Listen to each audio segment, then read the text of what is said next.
how you doing? Welcome to another edition of How the Freak Am I Gonna Do That? Projects with Chaz. Today we're going to winterize a Honda Outboard 9.9 horse engine. I need to get this puppy out of here and put my mud motor on because it's duck murdering season.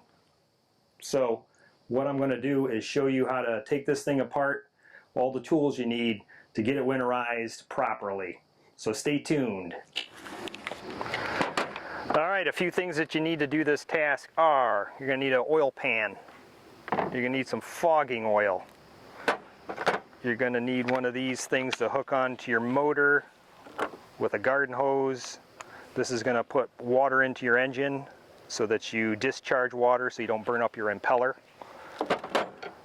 Or you could put the prop into a huge bucket, like a bin of some sort full of water. As long as your motor is pissing water, you're not going to burn up your impeller. Got to hook up your motor to the gas line. You're going to need a big ass screwdriver, either a standard or a Phillips. Need a couple sockets to take out your spark plug, either a 5/8 or 13/16. I'm not sure what size spark plugs you have. And then the lower end gear oil.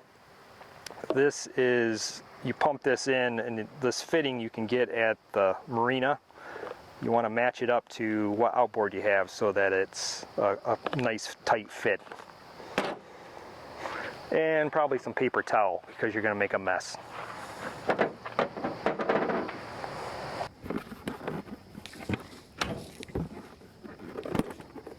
You got to take these nuts off to get to the air intake, because that's where you're going to spray the fogging engine oil to fog her down.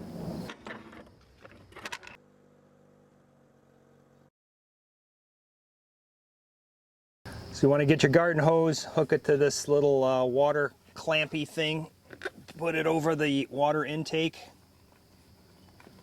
and when you turn on the hose, it's going to force water into your motor and it's going to come pissing out of the piss holes up here. If you don't see that happening right away, give it a minute. But after you start your motor, you got the hose turned on.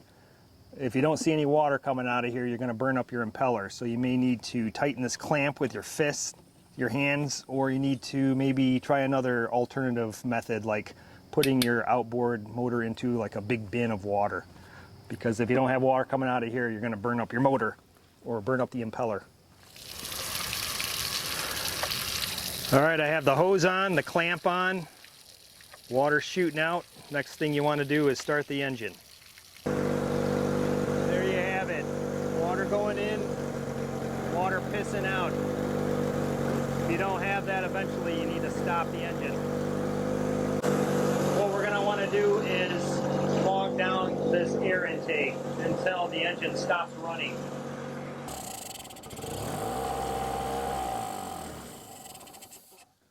So on this outboard we have two spark plugs. We got one here and one right there. So I may have to take this off. I can't remember if I did or not last year. I have in years past, but I'm going to see if I can get in here with some sockets and get these off. The second plug, I'm able to get these out using a curved elbow socket, and I'll show you in a minute. But if you can see that in there, you can get into tight spaces with it. So you can see this little socket here rotates around. So I'm probably going to take these plugs and I'll either clean them up or I'll just buy new ones.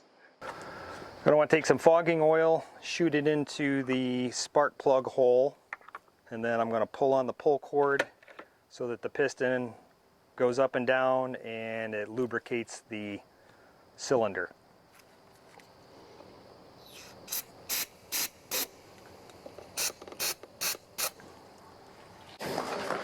Alright, here's where you need your oil pan and some paper towel because you're going to make a mess. You need a big screwdriver. You're going to take that screw out, all your lower end oil is going to drain into this oil pan, and then you're going to hook this little nipple up that you got from the marina that matches your outboard engine, and you're going to screw it in here. You're going to pump oil, hook this into here, pump oil until oil starts coming out of here, then you know it's full. This says oil level.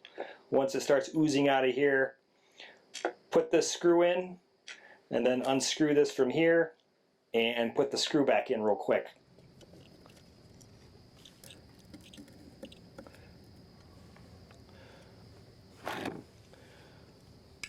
I'm going to take this, screw it in.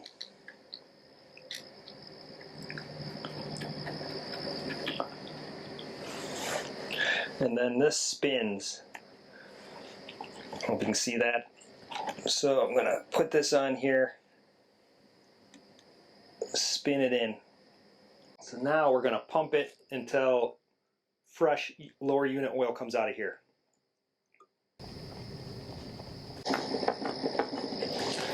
All right, it's starting to ooze out.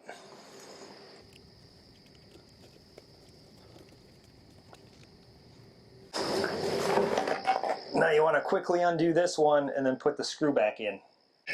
Grab your screw and quick put it in the hole.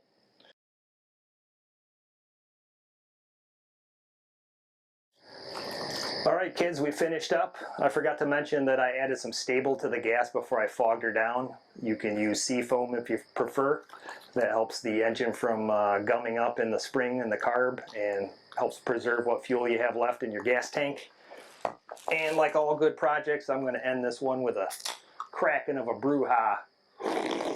This helped you out and you like what you watched today, subscribe to my page, like my page, make some comments, tell me what an idiot I am, and I'll see you next time.